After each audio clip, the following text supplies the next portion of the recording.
And who is that? Terence Crawford. That's it. You know, I'm 41-0 for a reason. You gotta have 4 arms. I know. I know. And 6 eyes. Our job is to line it up. And us fighters, we're warriors. We always want to fight the best. Floyd Mayweather has sent a warning to Crawford after debates about who would win.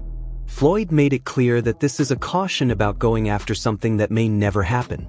He says Crawford could be chasing a ghost because the Mayweather who ruled the sport retired on his own terms, and he will not let anyone change that legacy. Me versus anybody, I'm gonna always say me. Okay. Come on now. Floyd told Smith that boxing isn't just about who's stronger today, it's about who controlled the stage when it mattered. And in Floyd's view, Crawford entering his mid-30s is too late to ask for a fight that could have been made when it would have drawn the biggest number. Wins in a fight, you or Prime Floyd? Me. No questions? Why would you think that I would say Floyd? You know, that's one of my favorite fighters. But yeah, nah. That message came during a heated debate on Stephen A. Smith's show where Floyd faced off with Crawford in a rare exchange that the boxing world immediately focused on. Mayweather stayed calm, but his words carried weight. He basically told Crawford, "You can win all you want. You can even beat fighters I never faced, but you will not rewrite my history."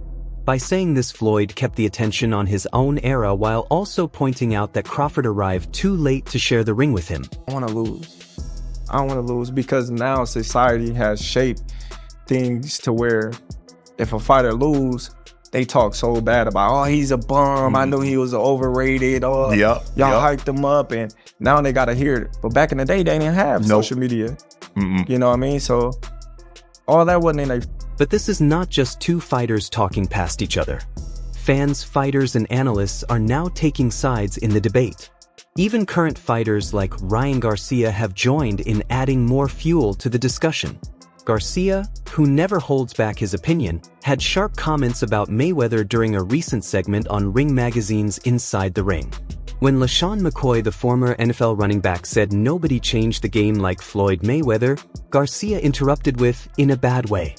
Garcia argued that Floyd did not just dominate inside the ropes, he controlled the business side too. He accused Floyd of picking fights when it suited him, waiting until stars like Pacquiao or Canelo were past their prime. He never faced anyone truly at their peak. Garcia said Floyd's perfection came more from smart matchmaking than perfect fighting. For Garcia, that set boxing on the wrong path because after Floyd, everyone started protecting their records instead of chasing the toughest fights. Really didn't get hit. Bud gets hit by dudes that, like, who on Bud's resume is an equivalent of someone on Floyd's resume? So that's it right there. You know what I'm saying? Like, Floyd not getting hit by elites, Bud getting hit by non-elites, and somehow... That's where Max Kellerman weighed in with his own perspective. Kellerman, known as one of the sharpest voices in boxing media, explained why Crawford could actually have a stronger legacy case than Floyd depending on how you view it. Floyd carefully chose when to fight certain opponents, especially after leaving lightweight, Kellerman said. So even though Floyd's record includes more big names, people remember that he avoided some fighters at key times. Crawford, on the other hand, went after everyone throughout his career, even if his resume is thinner in places. That willingness makes a difference in how people see him. Listen, man, Floyd didn't fight him, and Floyd is an all-time great. But what a missed opportunity. You got Crawford going from 135 and talking about fighting Canelo at 168. It's kind of the same. And that is the key issue. Resume versus intent. Mayweather's record is full of big names: De La Hoya, Pacquiao, Cotto, Hatton, Marquez, Mosley, Gatti, Corrales, and more.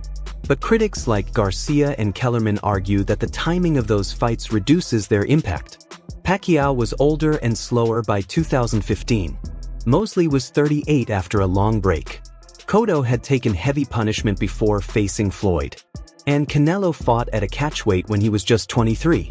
Floyd still won all those fights, but for critics the asterisk never goes away. Coming up in the era that he came up in, he had all them champions that he was able to fight. And that's what led him to be so great, you know, because he fought the most champions, beat the most champions, you know, got the most money for beating the most champions. So it's just like, man, he had this guy. On the other hand, Crawford's list of opponents may not be as long, but the effort behind them is different. He did not care about timing. He fought Sean Porter when Porter was still a serious challenge. He beat Errol Spence at 35 and shocked the world by defeating Canelo Alvarez at super middleweight. Crawford's issue was not avoiding fights. It was that promoters and networks avoided him. As a high-risk, low-reward fighter under Top Rank, he spent years chasing big fights that never happened. By the time he finally got his shot with Spence, he was already well into his 30s. He's a great fighter, and I did what I supposed to do, right? I tried for every way, and I trained really hard, and he deserved all the credit. No, I try my best tonight, and I just cannot figure out the style. Was it something specific, the movement, or? Now Crawford is 38 undefeated at 42 wins with undisputed titles in 3 weight classes and a list of notable victories including Gamboa, Postal, Jeff, Horn, Porter, Spence, and Alvarez. Compared to Mayweather's 50 wins, the numbers favor Floyd. 8 fewer wins may not seem like much, but in legacy discussions, every number matters. Still, Crawford has a move Floyd never made by aiming for a 6th weight class. If he drops to middleweight and captures a belt, he will achieve something Mayweather never tried. Floyd stopped at 154. While he made history there, he never went after 6 divisions. Crawford's drive to chase bigger and tougher challenges could be the factor that changes the debate. Floyd had a lot of craft that mimicked some of the things that Sugar Ray did. So does Terence. And Terence is psychologically a latter-day Sugar Ray Robinson. He has the same kind of capacity to be charming and then in the next 30 seconds to turn on his fire. And that, I think, is part of what he's going to take into the ring again. The timing of their careers adds another layer to the debate. Crawford won his first world title in 2014, just a year before Floyd defeated Pacquiao and then Andre Berto to finish his run. The overlap was small, but it existed. If Floyd had stayed active, the fight could have happened. But by then Mayweather was focused on protecting his legacy, not chasing new challenges. That was the point he made on Stephen A. Smith's show. Don't ask me now. If it was going to happen, it would have been when the money and interest were at their peak. That moment is gone, and so are the what-ifs. Crawford's victories today don't bring Floyd back into the ring. Only other guy that people can say, he always figures it out. Yeah, you know? Yeah, that's true. But you gotta have an OG somewhere. Anybody else? Yeah. There's an OG somewhere. Somebody gotta pioneer, right? Yeah, you gotta. There's an OG you can't out-figure out somewhere. Yeah, and I just believe Floyd is that OG you can't. That does not stop fans from picturing the matchup.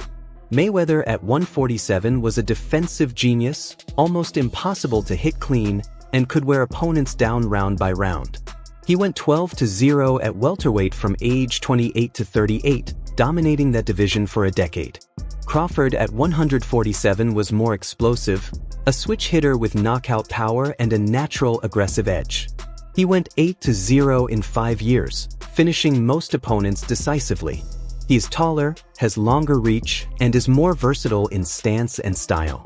That, Crawford wasn't running from him. He was, he was very confident that he could stand there and trade, a lot of times with Canelo. Crawford fought a brilliant fight. He fought a brilliant fight. He stayed at the right range. He didn't engage with Canelo when Canelo was trying to get him to engage with him. And he took control of the fight. In a hypothetical matchup, Crawford's size and aggression would challenge Floyd's defense like few fighters ever have. Some fans compare it to Paul Williams, another tall, high-volume welterweight, who was considered a tough puzzle for Floyd, which is part of why that fight never happened. Add Crawford's adaptability and southpaw power, and it's easy to see why many believe Floyd might have finally needed to work hard to protect his perfect record. It's so strong. That's what I said. Why are you talking about 54? None of them dudes gonna get you up. If you truly beat Canelo, why not be the greatest fighter in the existence of boxing? Like, Bivol was the only dude to beat 2 undisputed active champions. Like, he beat Canelo as an undisputed champion, and he beat Better Beef as an undisputed champion. Bivol, historically, might go down as one of the greatest to ever do it. If you beat Bivol and you beat Canelo, I mean, Crawford might have surpassed T. But Mayweather's supporters argue that his style was perfect for neutralizing aggression. He wasn't just fast and slick, he was efficient. He didn't need to throw 70 punches. Landing the right 25 and making his opponent miss 50 was enough. Against Crawford, who shifts momentum mid-fight, Floyd could have found ways to frustrate him just like he did with Canelo in 2013 or shut down Ricky Hatton's pressure in 2007. There's also the question of stage control. Floyd was the pay-per-view king, capable of dominating entire weekends with his fights. Crawford never reached that level, even after beating Spence and Canelo. Floyd's influence wasn't just skill, it was the power to control when, where, and how fights happened. Crawford, despite his talent, never had that. Alright everyone, stay tuned for the latest boxing news, highlights, events, and stories. Subscribe to Ring Headquaterzz and turn on notifications so you never miss an update. Make sure to check out our other videos too. Until next time, take care and stay safe.